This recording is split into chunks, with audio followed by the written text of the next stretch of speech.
This channel does not promote any violent, harmful, or illegal activities. All content provided by this channel is meant for an educational purpose only. 26,000 চাকরি বাতিলে বড় ধাক্কা লেগেছে রাজ্যের শিক্ষা ব্যবস্থায়।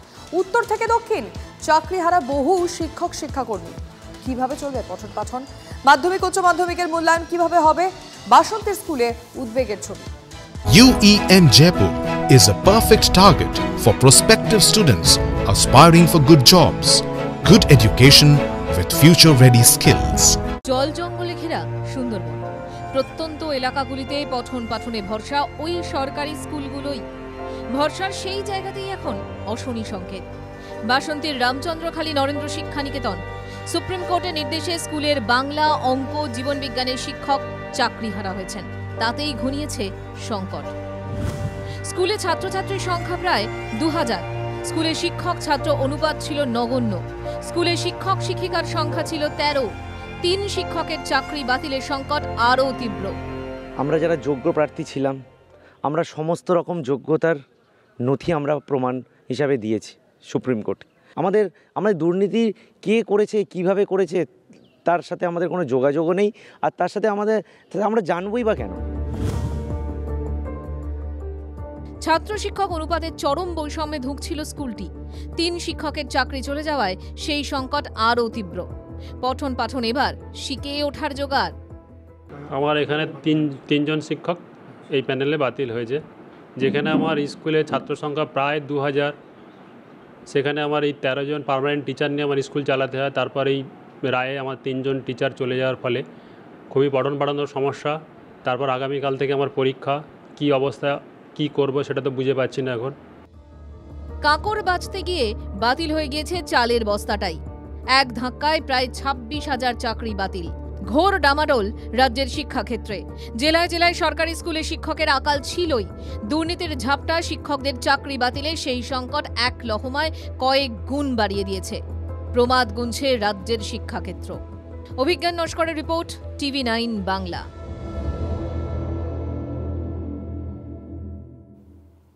টিমটিম করে চলছিল স্কুল। বৃহস্পতিবার সুপ্রিম কোর্ট চাকরি বাতিলের নির্দেশ দেওয়ার পরে স্কুল গেটে তালা খোলারও কেউ থাকলো না। অথই জলে পড়ুয়ারা। ধূপগুড়ি স্কুলের ছবিটা ভবিষ্যৎ প্রজন্মের জন্য কি অশনি সংকেত নয়? স্কুলে এখন মেলা বাজে 11টার কাছাকাছি, তো এখনো স্কুলের গেট খোলেনি। স্কুলে এখনো তালা ঝুলছে, গেট খোলার মতো কাউকে দেখা যাচ্ছে না। গরমের ছুটি পড়েনি, তাও স্কুল বন্ধ। ঘড়িতে বাজে সকাল 11টা, তাও স্কুলের গেটে ঝুলছে তালা। কেন এই অবস্থা? কারণ স্কুলে তালা খোলারও লোক নেই। অনেকটা জায়গা জুড়ে ধূপগুড়ির ঘোষপাড়া জুনিয়র হাই স্কুল। নীল সাদা রঙে সাজানো বিল্ডিং, অথচ সবটাই তালাবন্দি। কারণ স্কুলের দায়িত্বে যিনি ছিলেন সেই সবেধন নীলমণি শিক্ষাকর্মীর চাকরিটাই যে আর নেই। বৃহস্পতিবার সুপ্রিম নির্দেশে স্কুলের প্রায় 26,000 চাকরি বাতিল হয়েছে। তার জেরেই বন্ধ হতে বসেছে ধূপগুড়ির এই সরকারি স্কুল। স্কুলে একজন শিক্ষক, একজন শিক্ষাকর্মী ছিলেন। কয়েকদিন আগে শিক্ষকের মৃত্যু হয়। তারপর থেকে স্কুল সামলাচ্ছিলেন ওই শিক্ষাকর্মী। বৃহস্পতিবার কোর্টের নির্দেশে শিক্ষাকর্মীর চাকরি বাতিল। ফলে অন্ধকারে ধূপগুড়ির ঘোষপাড়া জুনিয়র স্কুলের ভবিষ্যৎ। স্কুল কে খুলবেন, এই বিড়ম্বনা তৈরি হয়েছিল। বিড়ম্বনা কাটাতে স্কুল পরিদর্শকের মৌখিক নির্দেশে একজন শিক্ষিকাকে পাঠানো হয়েছে তালা খুলতে। মৌখিক নির্দেশে স্কুলের তালা তো খুলেছেন, কিন্তু এভাবে কতদিন চলবে? অবস্থা কেউ নেই। আমি তো এই স্কুলের নই, আমাকে টেম্পোরারি পাঠানো হয়েছিল, কিন্তু এখন এই স্কুলের বর্তমান পার্মানেন্ট কিন্তু আর কেউ থাকলো না। না কোনো গ্রুপ ডিস্টার্ব, না কোনো টিচার।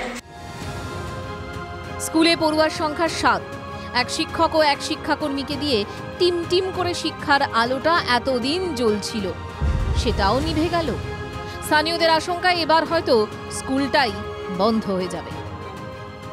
অনিশ্চয়তার মেঘ যে স্কুলটা বন্ধ হয়ে যাবে নাকি, যদি নতুন করে শিক্ষক নিয়োগ না করা হয়।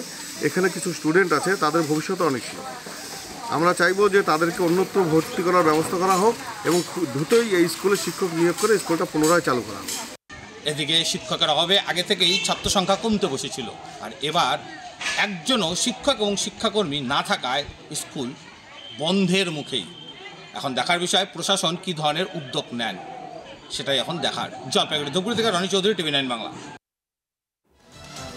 এসএসসির পুরো প্যানেল বাতিল হলেও সুপ্রিম কোর্টের নির্দেশে চাকরি বহাল ক্যান্সার আক্রান্ত সোমা দাসের। অথচ বিশেষভাবে সক্ষম ক্যান্সার আক্রান্ত এমন অনেক শিক্ষকই চাকরি হারিয়ে দিশেহারা।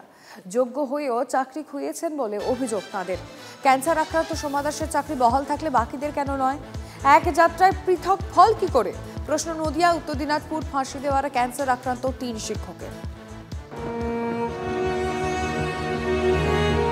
অল্প বেতনের গ্রুপ সি চাকরিতেই খুশি ছিল পরিবার, কিন্তু প্রায় 26,000 চাকরি বাতিলের সুনামিতে ছাড় পেলেন না ব্লাড ক্যান্সারে আক্রান্ত নদিয়ার তাহেরপুরের সোমনাথ মালো।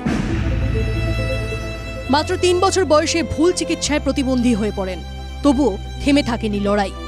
প্রতিবন্ধকতাকে সঙ্গে নিয়ে সাফল্যের শীর্ষে ওঠার স্বপ্ন দেখেছিলেন। 2002 সালে হাই জাম্পে সোনার মেডেল জেতেন। সাউথ কোরিয়ায় উড়িয়েছিলেন ভারতীয় পতাকা। এরপর মারণ রোগ ব্লাড ক্যান্সারে আক্রান্ত হন। 2016 সালে চাকরি পান স্কুলের করণিক পদে। নদিয়ার বীরনগর হাই স্কুলের করণিক পদে কর্মরত। সুপ্রিম রায় ফের হতাশা জীবনে।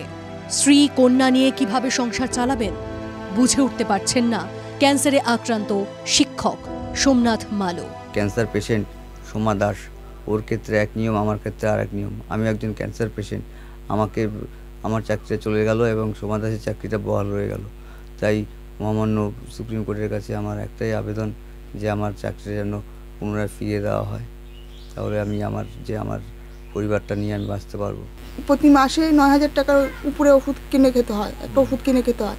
এবার সেই ওষুধটা আমাদের তারপরে ওই ওষুধের পাশে আরও কিছু আনুষঙ্গিক ওষুধ ওনাকে ক্যান্সারের জন্য চালাতে হয়। এবার আমাদের লোন নেওয়া আছে বন্ধন ব্যাংকে। এবার চলে গেলে আমরা লোন কি করে দেব? তারপরে চাকরি, এই ওষুধের খরচা, এই ক্যান্সারের যে ব্যয়বহুল খরচা, এই খরচাই বা আমরা কি করে চালাবো? চাকরি হারিয়ে বিপাকে ইসলামপুরের ক্যান্সার আক্রান্ত শিক্ষক সুশান্ত দত্ত। চোপড়ার মাঝিয়ারি হাই স্কুলের চাকরিহারা শিক্ষক। 2022 সাল থেকেই মারণ রোগ ব্লাড ক্যান্সারে ভুগছেন সুশান্ত। সুপ্রিম রায়ে চাকরি হারিয়েছেন তিনিও। কিভাবে চলবে রোগের চিকিৎসা? সংসার কিভাবে চালাবেন ভেবেই কুল পাচ্ছেন না চাকরিহারা শিক্ষক। টাটাতে এখনও নিয়মিত ট্রিটমেন্ট চলছে। সামনের মাসেও আমার ডেট আছে যাওয়ার। এই চাকরির উপরেই সম্পূর্ণ আমার পরিবার, আমার ছোট 3 বছরের একটি বাচ্চাও আছে। এই চাকরির উপর ডিপেন্ড করে আমার সম্পূর্ণ সংসারটা চলতো। আমার এই না কোনো কারাপশানের নাম আছে, না সিবিআই লিস্টে, সম্পূর্ণ যোগ্য হয়ে আজকে আমি এইভাবে, এখন আমার সবচেয়ে দুশ্চিন্তা যে আমি পরিবার কী করে চালাবো আর আমার ট্রিটমেন্ট বা কী করে আমি চালাবো। ধীরে ধীরে এইভাবে একটা করে শেষ হয়ে যাচ্ছে। এটাই বলবো, যদি সোমা দাস চাকরিটা পেয়ে থাকে আমার স্বামী কেন পাবে না? মানবিক দিক বিবেচনা করে সুশান্তর চাকরি ফেরানো হোক দাবি সহকর্মী থেকে প্রতিবেশীদের। প্রশাসন এবং সর্বস্তরের উচ্চ স্তরের যারা আছে তাদের দৃষ্টি আকর্ষণ করছি যে ওর যেন এই চাকরিটা বহাল থাকে। যেমন ও ক্যান্সার আক্রান্ত সোমা দাস আছে, সেই গ্রাউন্ডে ও যদি পেতে পারে তাহলে সুশান্ত কেন নয়। সুপ্রিম কোর্টের রায় বেরোতেই আরও অসুস্থ হয়ে পড়েছেন ক্যান্সার আক্রান্ত শায়ানগাম ভাওয়াল। 2016 সালে পরীক্ষা দেওয়ার পর 2018 সালে ফাঁসি দেওয়ার বিধাননগর কোরবানা আলী হাই স্কুলের বিজ্ঞান বিভাগে শিক্ষকতা শুরু করেন। হঠাৎ করে 2024 ডিসেম্বরে তাঁর শারীরিক অবস্থার অবনতি ঘটে, ধরা পড়ে ক্যান্সার। কয়েক মাসের মধ্যে স্কুলের চাকরি খুইয়ে দিশেহারা শায়ানগাম ও তাঁর পরিবার। সমাজ যেভাবে ছাড় পেয়েছে আমাকেও সেভাবে বিবেচনা করা হোক, কারণ আমার ট্রিটমেন্টের খরচ অনেক, পরিবার আছে, এইভাবে সামলানো মুশকিল। আর সমস্যা হবে কারণ আমার স্বামী নেই, ছেলের উপরেই সংসার। ছেলের ক্যান্সার, 3 মাস অন্তর অন্তর বোম্বে যেতে হয়, ট্রিটমেন্ট চলতেছে, আমরা তো না খেয়ে মরবো। সুপ্রিম রায়ের পরে রাজ্য সরকারের দিকে তাকিয়ে দিশেহারা চাকরি হারানো শিক্ষক ও তাঁদের পরিবারেরা। Bureau report, TV9 Bangla.